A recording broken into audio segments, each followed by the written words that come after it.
présente très brièvement Péric Bénard, mayennais, Lavallois, installé sur le territoire, et je dirige une entreprise qui s'appelle Data Team, qui fait du conseil auprès des entreprises et de la formation autour de cette double thématique qui est la gestion de la donnée effectivement au service des équipes, au service de l'humain, au service des femmes et des hommes qui prennent les décisions au quotidien dans les entreprises.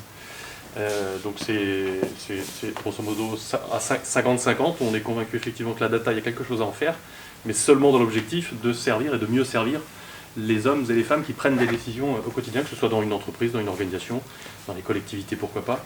Donc on se situe effectivement dans ce petit graphe que vous voyez là sur la droite, au cœur, si je puis dire. On n'est ni des experts comptables, ni des informaticiens, ni des experts de vos métiers bien entendu, mais on se positionne au milieu pour entendre les besoins du chef d'entreprise, du management intermédiaire, des opérateurs dans les ateliers par exemple, pour leur mettre à disposition effectivement une information qui provient elle-même de données qui sont multiples et puis qui proviennent en règle générale de ce qu'on appelle le système d'information.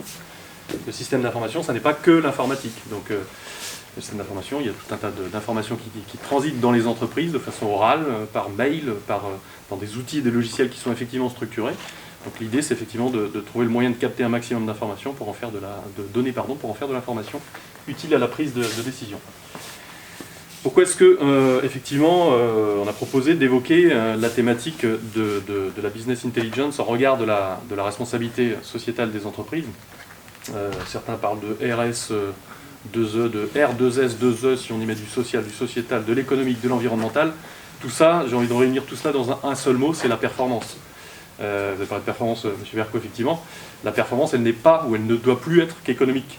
On comprend tous, effectivement, maintenant, et depuis quelque temps maintenant, que la quête continuelle de la croissance infinie n'est qu'une illusion, et on ne peut plus aujourd'hui, effectivement, considérer que la croissance doit se faire, effectivement, sur la quête du résultat, du profit.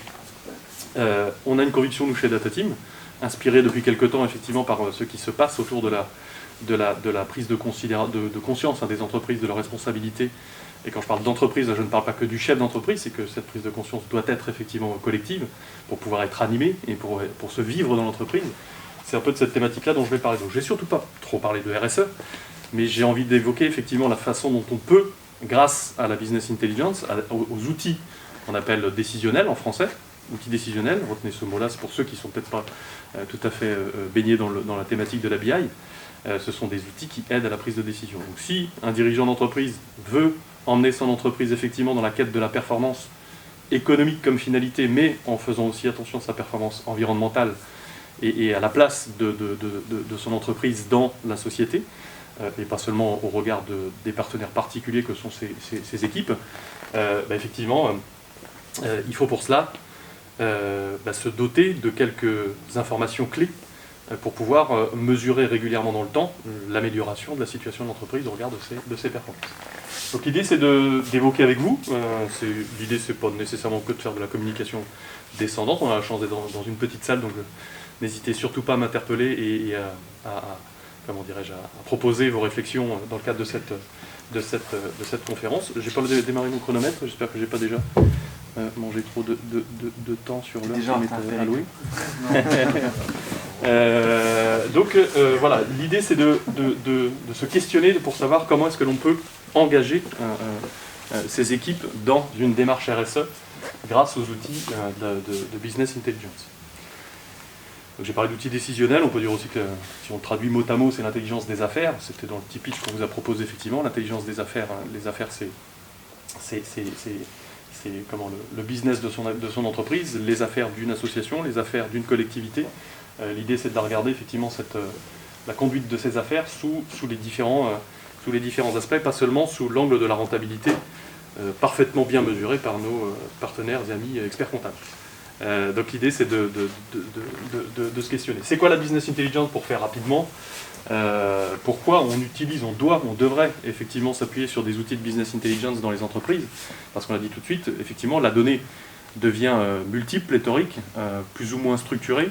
Il y a celle à laquelle on a accès directement par rapport en fonction des outils que l'on utilise au quotidien, mais il y en a plein à disposition aujourd'hui de façon ouverte. On pourrait prendre quelques exemples que je pourrais vous projeter par des liens sur des sites internet, que ce soit des collectivités, de l'État. Il y a tout un tas de données aujourd'hui disponibles en open source qui permettent de vous comparer, la situation de votre organisation, de votre entreprise à d'autres organisations ou à des objectifs, des ambitions que se donne la collectivité pour faire en sorte effectivement de limiter son impact négatif sur ce véhicule qui nous porte, qui est notre belle planète. Et pour atteindre ces objectifs, comment est-ce que l'on fait en règle générale dans une organisation? On essaie de découper tout ça en petits objectifs. Donc si on a des objectifs globaux au niveau de la planète, peut-être qu'effectivement, quand les collectivités territoriales se prennent de ces sujets-là, il y a différentes actions à mettre en œuvre pour y arriver, des actions individuelles, personnelles, et des actions collectives, et l'entreprise, je crois, parmi les organes acteurs de ce qui se passe sur le territoire, ont effectivement peuvent avoir un certain impact, effectivement, dès lors que cette démarche-là est intégrée au niveau de la stratégie de l'entreprise, on va en parler. Donc la BI, c'est quoi? C'est effectivement de la technologie informatique, des outils et des méthodes qui permettent effectivement de bien faire fonctionner ces technologies. Donc si on imagine rapidement ce qu'est le système d'information, il y a des logiciels que vous utilisez au quotidien, que j'appellerais transactionnels, donc qui enregistrent effectivement tout ce que vous faites, si je me cantonne à la gestion d'entreprise dans mon propos aujourd'hui, qui enregistre effectivement des commandes, des commandes qui deviennent des factures qui deviennent des encaissements, des flux de trésorerie. Et dans tous ces documents qui sont générés par l'entreprise, il y a tout un tas effectivement d'informations très très intéressantes à les capter. Et donc la BI, c'est effectivement une couche logicielle qui est à côté des logiciels transactionnels et qui va aller récupérer effectivement des données dans ces différentes sources d'informations pour en faire de la source de données, pardonnez-moi, pour en faire de l'information. On va y revenir un peu plus tard. Donc le but, c'est effectivement de bien comprendre son business et l'environnement dans lequel il se situe en exploitant la donnée. Tout ceci, bien entendu, en alignement avec une définition stratégique de l'entreprise. Toutes les entreprises, en fonction de leur taille en règle générale, de leur culture, de leur historique, effectivement, ne prennent peut-être pas suffisamment le temps de se questionner sur la stratégie, qui est donc la vision de ce que doit être l'entreprise dans quelques années. Quand on parle de RSE, c'est un peu là tout l'enjeu. Tous les chefs d'entreprise qui ne sont peut-être pas encore questionnés sur ce qu'ils veulent faire de leur entreprise dans 5, 10, 15, 20 ans, on sait que globalement, si je ne pense qu'au réchauffement climatique, on sait quels sont les objectifs qui sont astreints à tous. Si individuellement on essaie de faire ce que l'on peut, collectivement, le dirigeant d'entreprise, le collège des actionnaires des entreprises ont peut-être une certaine responsabilité aussi pour se mettre en mouvement, effectivement. Et si cette prise en considération se fait au niveau stratégique, bien entendu, il faut que l'ensemble de l'entreprise, et idéalement les partenaires de l'entreprise, soient alignés avec cette définition. La stratégie, donc effectivement, si on met au cœur de la stratégie de l'entreprise ces considérations sociétales, environnementales et économiques, bien entendu, mais l'économie, je n'en parlerai pas parce que c'est l'essence même de l'entreprise que d'être viable, de se développer, de faire du profit pour assurer effectivement sa pérennité. J'en parlerai que peu.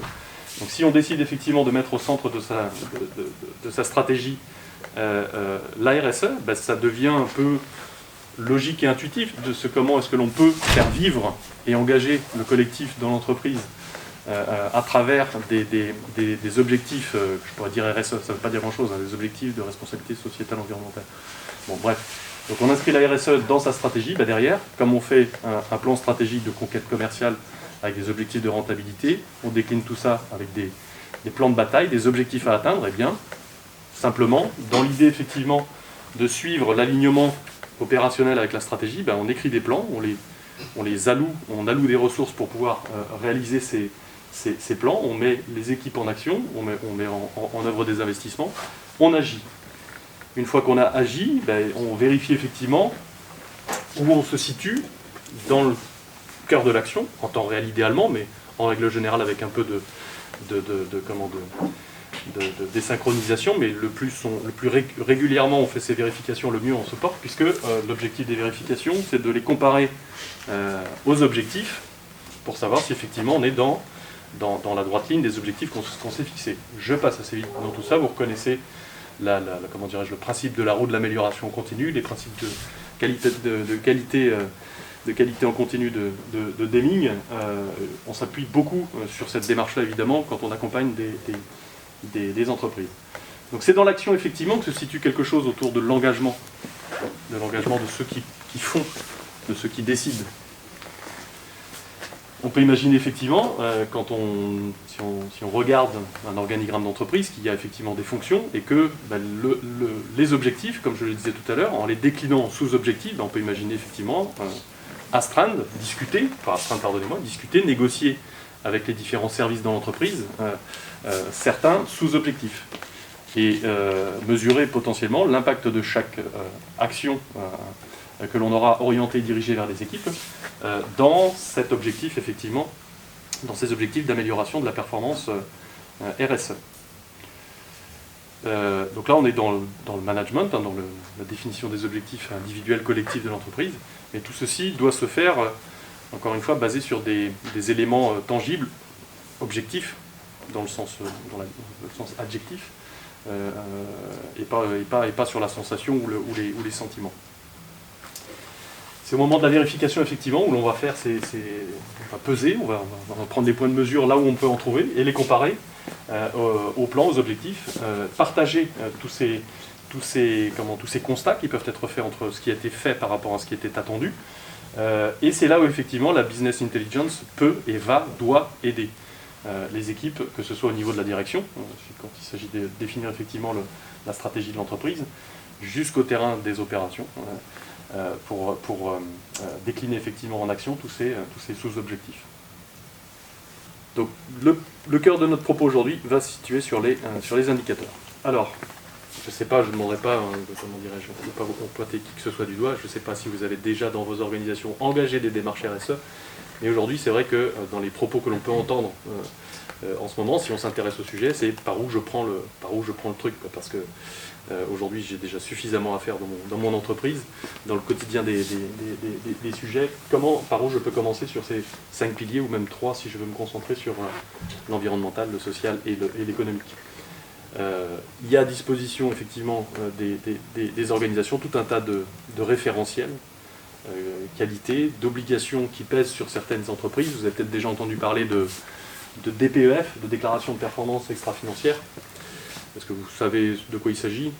Aujourd'hui, certaines entreprises, grandes entreprises, effectivement, sont soumises à l'obligation, déjà depuis des années, non seulement de produire de la comptabilité, mais aussi de produire de la documentation auditable, sur les performances extra-financières de l'entreprise, pour éclairer, en fait, le lecteur de l'information que publient ces entreprises, qui ont l'obligation de publier leurs comptes, bien entendu, pour en fait quelque part tempérer la performance économique qu'on ne regardait qu'exclusivement il y a encore quelques années, au regard de ce que l'entreprise réalise effectivement de façon extra-financière. Les entreprises ultra rentables, parce qu'effectivement elles écrasent complètement leur coût de production, leur coût de revient en allant faire travailler à l'autre bout du monde effectivement des ateliers de production dont on sait que la question sociale est le moindre de leurs soucis, permet effectivement d'avoir une grille de lecture un peu différente. Donc les DPEF, juste un petit propos, un petit sujet, le DPEF est obligatoire pour les entreprises de plus de 5000 salariés. M. Torgui pourra me dire si je dis des bêtises.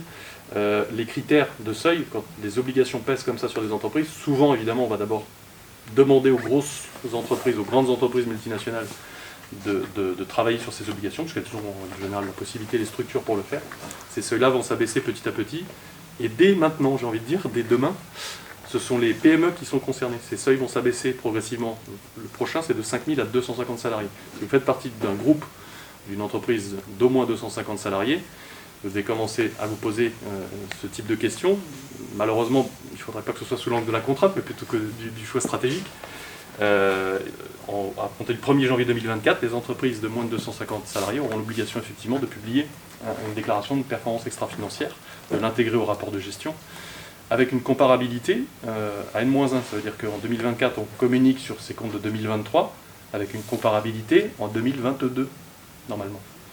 Je ferme la parenthèse. Si ces sujets-là vous intéressent de façon, non pas sous l'angle de la contrainte encore une fois, mais de la volonté stratégique, allez-y maintenant, vous serez prêt pour effectivement répondre à ces obligations DPEF qui sont une obligation française, enfin, qui découle d'obligations européennes. D'autres référentiels ou critères sont énumérés de façon très claire dans les objectifs de développement durable qui concernent pas seulement le monde de l'entreprise bien entendu, mais l'ensemble des parties, notamment des acteurs de la planète, hein, particulièrement les pouvoirs publics. Mais dans les objectifs de développement durable, vous retrouverez effectivement tout un tas d'indicateurs qui pourraient vous inspirer pour agir sur l'un ou l'autre des 17 objectifs de développement durable. Je ne m'étale pas dessus.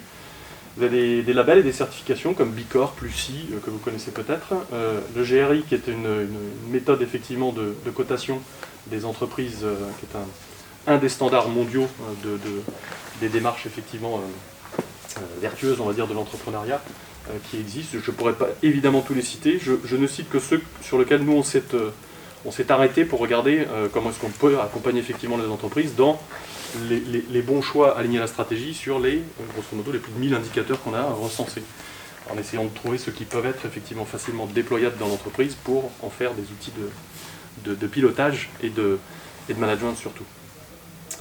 Les critères ESG. Alors ESG en soi, ça vous en avez peut-être entendu parler, ça ne dit pas grand-chose en soi, on parle de critères ESG qui permettent effectivement au monde de la finance de flécher et d'orienter les financements, que ce soit en capital, en prêt, en obligation, quoi que ce soit, vers des entreprises bien notées sur ces critères environnementaux, sociaux ou sociétaux, et de gouvernance. Donc les financeurs s'intéressent beaucoup évidemment à la gouvernance des entreprises qu'ils accompagnent, donc les critères ESG sont essentiels. Bon, sur un petit graphe, ici on a 7 grandes catégories de critères qui sont regroupés sur l'environnement, comme vous pouvez le voir, la diversité du management, les politiques sociales, etc., la formation. Donc si vous cherchez à trouver de l'inspiration pour aller trouver des indicateurs à suivre, toute la prose existe déjà, bien entendu. Maintenant, il ne faut pas prendre le sujet sous cet angle-là, je crois. C'est d'abord se poser la question, effectivement, de façon stratégique, comment est-ce qu'on peut emmener son entreprise dans cette démarche-là, ensuite comment on la décline opérationnellement, et les indicateurs ne servent que à aider à la prise de décision.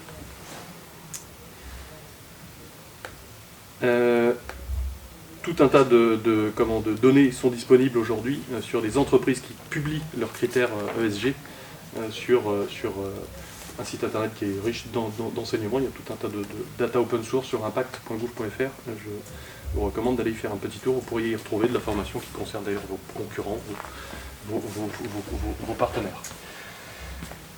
Des exemples d'indicateurs que l'on peut effectivement, sur les 5 piliers que vous voyez en colonne ici, sur les axes de développement que l'entreprise peut se donner comme objectif à déployer. C'est tout petit, on pourra peut-être vous publier la présentation, je ne sais pas si c'est prévu derrière, mais sans aucun souci pour moi. On ne va pas s'arrêter évidemment là-dessus, c'est simplement que, qu'est-ce que c'est qu'un indicateur? En règle générale, on quantifie effectivement quelque chose qui est mesurable, et soit on le présente en tant que tel, ou bien on le relativise avec une autre donnée, parce qu'il y a une corrélation effectivement entre les deux informations.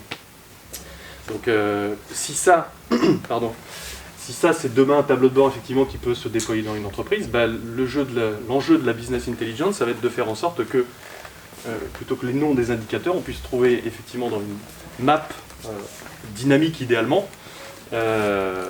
les indicateurs qui s'affichent ici effectivement, et le plus régulièrement dans le temps possible. J'ai parlé du DPEF tout à l'heure.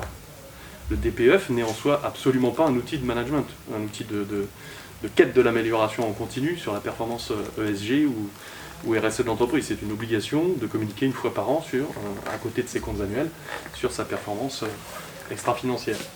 Mais là-dedans, évidemment, l'intérêt de ce type d'outil, c'est de se dire comment est-ce que je peux faire pour que d'année en année, mon DPEF annonce des critères qui s'améliorent. C'est qu'il faut que je le décline opérationnellement et que mes décideurs dans l'entreprise se prennent du sujet pour améliorer effectivement cette performance. Avant d'aller sur quelques présentations et cas d'usage, on pousse toujours, nous, effectivement, dans les développements de solutions ou de tableaux de bord que l'on intègre, par quelques technologies que ce soit. Ça peut commencer dans la méthode des pas à pas par de l'Excel, tout simplement, et aller sur des solutions de business intelligence très structurées, robustes, sur lesquelles on peut effectivement déployer de l'information, à non seulement faire du calcul, et quand je parle de ratio, on est souvent sur de la division, c'est simple, mais de comparer effectivement dans le temps ce comment les objectifs évoluent, que ce soit sur l'année ou en comparaison des réalisations par rapport à l'objectif ou par rapport à l'année précédente. Ça donne toujours effectivement une grille de lecture relative, plutôt que d'afficher effectivement tout un laïus avec deux, trois indicateurs dans un texte que personne ne va lire. C'est la petite méthode du RBH, réel budget historique. Je sais où je suis aujourd'hui, je sais où je veux aller avec mon objectif, et je sais d'où je viens, où j'étais donc l'année précédente. On a évoqué très rapidement tout à l'heure comment la logique de la business intelligence. Désolé pour ceux qui sont déjà dans le domaine et qui connaissent ça sur le bout des doigts, mais l'objectif du West Data Festival, c'est aussi de vulgariser le propos pour vous le rendre accessible pour ceux qui sont éloignés de tout cela. Je vais reprendre simplement une petite diapo que j'avais présentée l'année dernière quand on avait justement dans une optique de valorisation fait le parallèle entre la cuisine et le traitement de la data dans la logique de la business intelligence. La finalité de la BI, c'est de produire effectivement de l'information dynamique qui puisse être sécurisée et diffusable au plus grand nombre de façon sécurisée. On n'adressera pas les mêmes informations effectivement en fonction de la population à qui on s'adresse. Donc ça, c'est le plat final, hein. C'est ce qu'il y aura effectivement sur la carte du menu. Alors pour avoir un plat appétissant et ragoûtant, il faut effectivement avoir des ingrédients à mettre en œuvre pour obtenir ce plat. Et donc là, ça va être effectivement toutes les sources de données qui vont permettre d'aller chercher ces ingrédients. Donc les sources de données, ça peut être des bases de données structurées qui proviennent de logiciels, d'outils transactionnels. Ça peut être des fichiers qui proviennent de plateformes, de sites web, de plateformes internet. Ça peut venir de bases, de systèmes de gestion de bases de données relationnelles. Ça peut venir de documents bureautiques, de fichiers à plat qui ne sont pas très explicites ou lisibles quand on les affiche dans Word comme ça, de fichiers XML. Voilà, tout ça, ça permet de structurer effectivement les ingrédients qu'on va mettre en œuvre ensuite dans des processus. Alors je n'oublie pas, j'ai pas de bureautique, effectivement, il y a encore beaucoup d'Excel dans les entreprises. C'est indispensable puisque ça permet effectivement de travailler rapidement. Maintenant, effectivement, dans Excel, on n'a pas de la donnée à proprement parler structurée. La suite, qu'est-ce qui se passe? C'est effectivement utiliser des outils en fonction de la complexité du nombre de données qui est à disposition à l'origine, des outils qui permettent d'industrialiser la collecte de ces données. On stocke ensuite cette donnée effectivement dans des data warehouse, idéalement, où là effectivement, c'est un peu tout ce qui se passe, on va dire, tout ce qui se passe en amont, là, c'est le domaine de l'informatique, l'informatique décisionnelle. Tristan va prendre la parole tout à l'heure et vous évoquez tout ça. Le client final, lui, ne voit que ça. Et ensuite, ici, on va travailler effectivement sur les outils de modélisation de l'organisation de toutes ces données. L'objectif, c'est de croiser aussi. Vos outils transactionnels vous font peut-être déjà des rapports. Vous avez un logiciel de gestion commerciale qui vous fait des états qui vont bien sur l'augmentation des volumes, les évolutions de tarifs par client, etc. Tout ça, ça ne donne qu'une information sur la performance commerciale, la première ligne du compte d'exploitation. Est-ce que ça vous donne des informations pertinentes sur la rentabilité de ce que vous avez vendu, de là où se localise la rentabilité et de combien de quelles ressources vous avez mis en œuvre pour obtenir effectivement cette performance commerciale? Peut-être pas, parce qu'il faut croiser effectivement cette information du logiciel commercial avec d'autres sources d'informations. Voilà pour, très rapidement, le schéma effectivement de comment on produit de la BI. Le client, le client de l'information, il est ici, c'est celui qui se met à table, qui prend le menu et qui va commander effectivement le tableau de bord qui correspond à idéalement, le tableau de bord qui va relater uniquement les indicateurs sur lesquels il a une prise, c'est-à-dire la possibilité de prendre une décision pour le faire évoluer favorablement. Donc dans les critères ou les indicateurs que je citais, que je proposais sur la diapo précédente, effectivement, le tableau de bord du département des ressources humaines ne présentera pas les mêmes informations que celui du département commercial. Celui de la direction, lui, potentiellement agrégera l'ensemble des données de l'entreprise, pas en les sommant, mais en les faisant causer les unes avec les autres pour retrouver effectivement des tendances et des informations qui peuvent permettre d'orienter, soit de réorienter la stratégie, soit d'adapter les ressources à mettre en œuvre pour au sein de chacun des départements.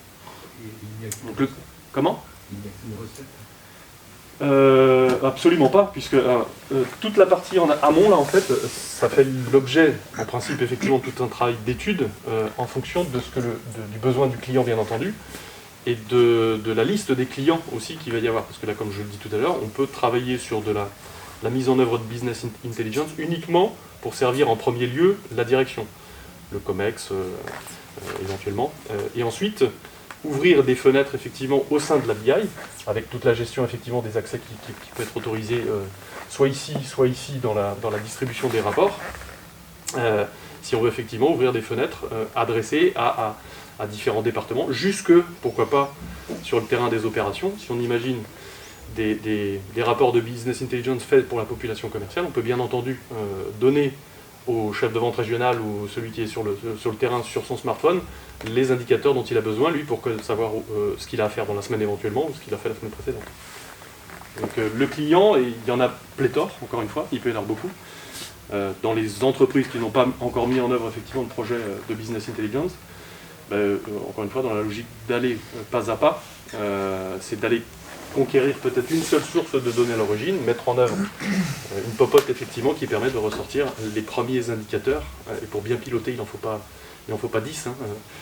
On se retrouve effectivement à un moment ou à un autre peut-être avec 10 indicateurs ou 5 par département, ce qui en fait rapidement 50 à l'échelle de la direction, mais la direction ne va pas travailler sur les 50, elle va en prendre elle-même 10 qui correspondent effectivement aux besoins de pilotage qu'elle a à son niveau.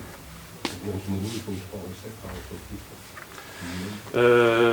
Ça peut être encore une fois une seule recette ici, parce qu'on a en règle générale, Tristan en parlera mieux que moi tout à l'heure si vous avez ce type de questions, mais des data warehouse, il peut y en avoir effectivement plusieurs dans une entreprise. Un fichier peut alimenter plusieurs data warehouse ou data lake, qui sont des plus petits sous-ensembles dans le data warehouse, et qui permettent effectivement d'organiser la donnée, tout simplement pour faciliter derrière les travaux de calcul. Parce que si on met tout dans le même machin et que une granularité très fine, ça demande de la ressource pour calculer. Donc effectivement, on organise toute cette partie stockage de données de la façon la plus fine dans l'objectif de répondre effectivement facilement au client final à travers ces rapports. Dans la recette, vous n'avez pas le coût de la fabrication de la recette Non, on va dire que ça, on va être sur une couche transversale sur la gestion de projet, les développements, le travail effectivement qui est à faire par la ressource informatique. Les cuisiniers, si vous voulez. Oui, tout à fait. On est d'accord. Alors oui, si vous imaginez une table de coûts là, en parallèle de tout cela, effectivement, il y a des questions de matériel, il y a des questions de logiciel, il y a des questions de prestations, enfin du temps à passer effectivement pour développer, avant de développer pour étudier.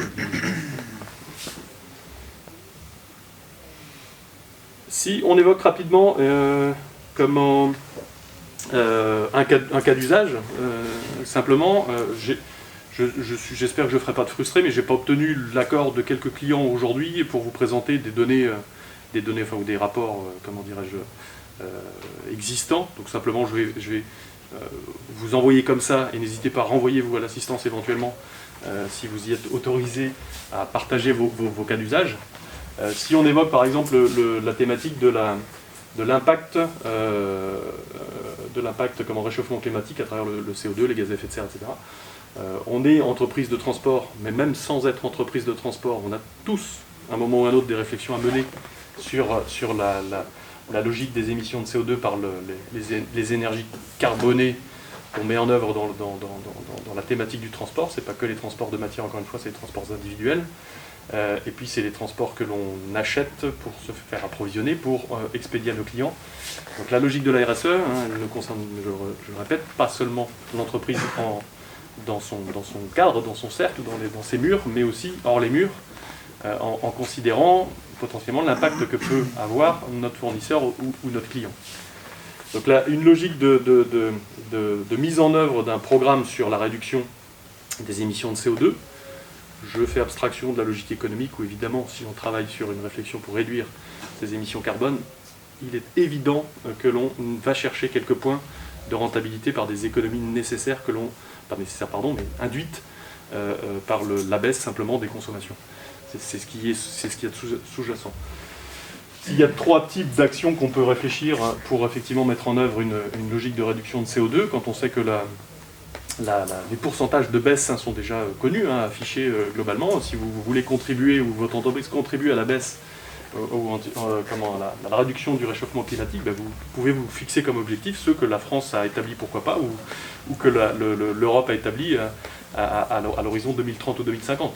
Et ça peut être des objectifs que vous mettez en œuvre dans votre entreprise. Évidemment, l'exigence n'est pas la même sur les entreprises de transport que sur les entreprises qui ne font pas de transport, mais voilà. Sur votre flotte de véhicules légers, par exemple, individuels, la question est peut-être de se poser si effectivement on a en place des outils qui permettent d'optimiser les tournées des commerciaux, les tournées des transports.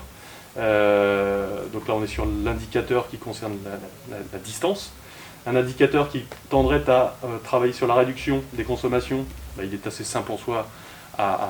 Vous le connaissez tous, c'est de suivre les consommations par véhicule en litres au 100 km, avec en face, quand on parle d'objectifs fixés d'actions, vous pouvez mettre en œuvre des actions de formation que vous allez ensuite mesurer. Est-ce que de former effectivement tous ceux qui ont un volant entre les mains à de l'éco-conduite, est-ce que ça produit effectivement des effets?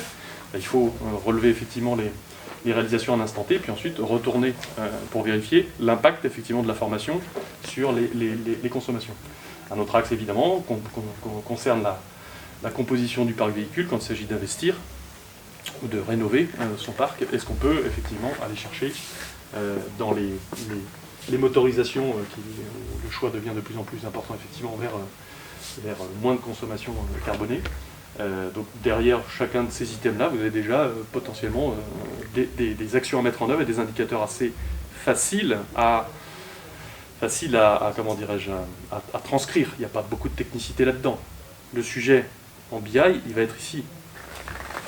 Pour avoir effectivement mes petits reports qui vont me permettre de piloter et d'engager mes collaborateurs dans une démarche vertueuse de réduction des émissions CO2 de l'entreprise, il va falloir faire en sorte que cette chaîne-là soit la plus simple possible pour que, à la fin, celui qui va décider de sa tournée ou de conduire plus économiquement ou écologiquement que d'habitude, il ait effectivement l'information rapidement à disposition.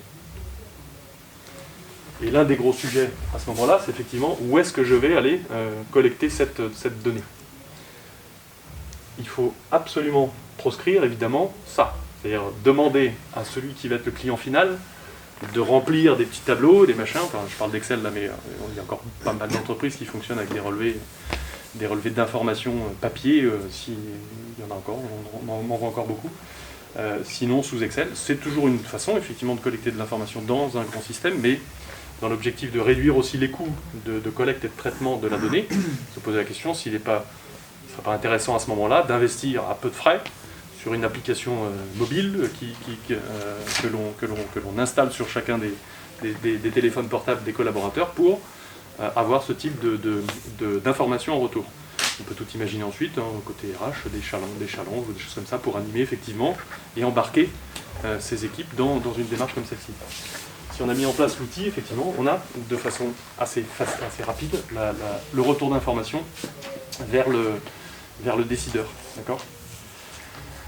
Et à ce moment-là, après, dans le plat qui va être servi effectivement en définitive aux clients de l'information, on peut imaginer tout un tas de visualisations qui permettent effectivement de causer aux acteurs. Donc là, j'ai pris des graphes que vous retrouvez sur Internet assez facilement, où j'identifie à la fois les objectifs et les réalisations, avec l'évolution temporelle. Ça, c'est des informations publiques sur les constructeurs de véhicules légers. Ça n'a aucun intérêt pour votre entreprise, mais dites-vous que vous êtes très simplement, c'est très facile à mettre en œuvre dans vos entreprises, ce type de visuel. Donc on affiche effectivement les objectifs et les réalisations. Et aujourd'hui, avec les outils qu'on a entre les mains, effectivement, dynamiques, on peut aussi raconter une histoire entre guillemets sur la performance des équipes. Et ça, Tristan vous en parlera mieux que moi tout à l'heure. Je vais en parler très rapidement.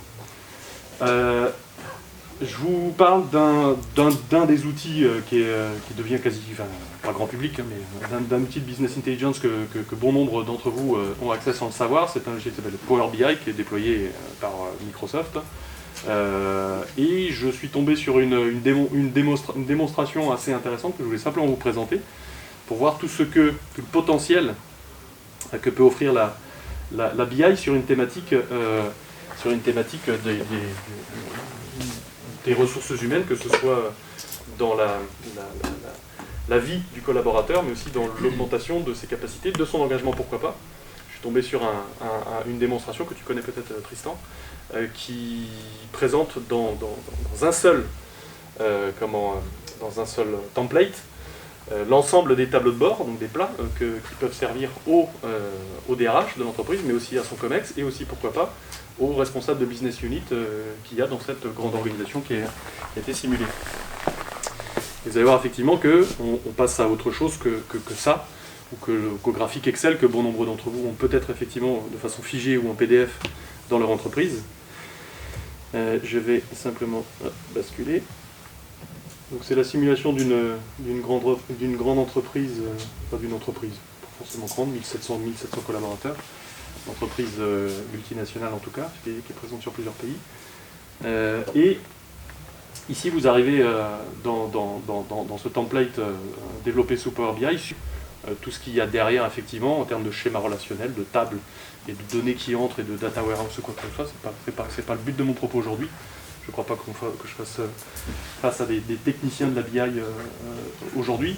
Et simplement, effectivement, dans cette logique qui visuellement est très parlante, on parle du cycle de vie d'un collaborateur dans cette entreprise. Avec, de façon assez rapide, on peut naviguer et avoir accès effectivement à un petit résumé de tout ce qui se passe sur la thématique RH et avoir des informations relatives à la répartition des employés, à ceux qui y arrivent, à des analyses de comparaison salariale. Donc ça, vous voyez un petit peu comment ça pourrait vous être utile à travailler dans la logique des obligations aussi qui pèsent sur l'égalité professionnelle, les analyses d'écart de paye, les analyses relatives aux dépenses de formation, des analyses de performance collaborateur, une petite présentation visuelle Ninebox qui est assez intéressante pour voir effectivement comment évolue dans le temps l'engagement des collaborateurs. Performance rating, donc derrière ça peut être la source d'informations de données de ce type, c'est probablement simplement des questionnaires que l'entreprise, que les ressources humaines envoient régulièrement aux collaborateurs pour effectivement mesurer leurs sensations, si je puis dire, dans l'entreprise. L'analyse des départs, l'absentéisme, les taux d'attrition, enfin tout un tas de sujets effectivement que non seulement les ressources humaines connaissent, mais doivent effectivement piloter régulièrement. Donc ici, l'entreprise présente effectivement un tableau de bord qui, vous voyez que tout s'affiche de façon dynamique. On n'est pas sur quelque chose de figé ou du PDF. On peut naviguer assez rapidement, assez facilement effectivement dans les données. On a ici dans le modèle 4 années d'historique avec une présentation que l'on peut afficher mois par mois, avec ici une visualisation de l'effectif avec quelques indicateurs comme je l'évoquais tout à l'heure en comparaison par rapport à la période précédente ou à l'année précédente. Je n'ai pas d'objectif budgétaire dans ce template. La durée moyenne, l'âge moyen, les recrutements, hiring, on est sur les recrutements par type, par âge. Donc ici sur un visuel simplement, on a effectivement pléthore d'informations que l'on peut faire vivre. Si on se met dans la posture du DRH qui présente à son COMEX effectivement les évolutions, les tendances ou les implications qu'a sa fonction dans l'entreprise, on a tout un tas effectivement d'informations qu'on peut faire assez rapidement, qu'on peut modifier assez rapidement en naviguant simplement dans les données.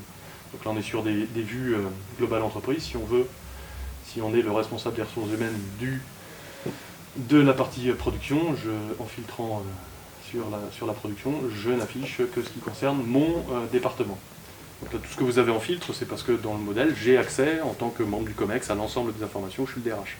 Et je peux envoyer, avec un filtre qui est rattaché au profil de l'utilisateur, je peux ne lui envoyer que ce qui le concerne en production. Et on publie effectivement ce type de rapport sur des calendriers préétablis, pourquoi pas, mais c'est là où effectivement on peut rentrer dans du pilotage. On ne va pas naviguer évidemment dans tous les rapports, ça n'a aucune espèce d'intérêt, mais si on va par exemple sur les templates, les plats qui ont été effectivement imaginés ou proposés pour le suivi de la formation. Je suis encore sur l'ensemble de l'entreprise. On voit effectivement les thématiques de formation qui ont été déployées sur une période de avril 2020 à avril 2021, du coût des budgets de formation sur cette entreprise, du nombre de programmes qui ont été réalisés, sur combien de personnes, et on s'aperçoit ici que c'est une entreprise qui consomme de la formation surtout au mois d'avril, visiblement, sur 5 programmes différents. Voilà, donc simplement pour vous présenter ce que l'on peut imaginer faire grâce à des outils comme Power BI. Encore une fois, il y en a tout un tas sur le marché. Un visuel là sur la répartition la distribution des réponses des collaborateurs sur leur implication, sur le potentiel évalué par les ressources humaines. Donc, on est sur une thématique de performance sociale, si on revient effectivement sur notre sujet concernant la RSE. Typiquement, effectivement, des indicateurs qui présenteraient que la majorité de la population d'entreprise se situe ici sur une position médiane sur les performances. Les chiffres qui évolueraient effectivement vers le cadre inférieur gauche seraient de nature à être inquiétants dans le cadre de la paix sociale, si je puis dire. Voilà pour ce que je pouvais vous présenter comme cas d'usage en business intelligence sur une logique ici sociale.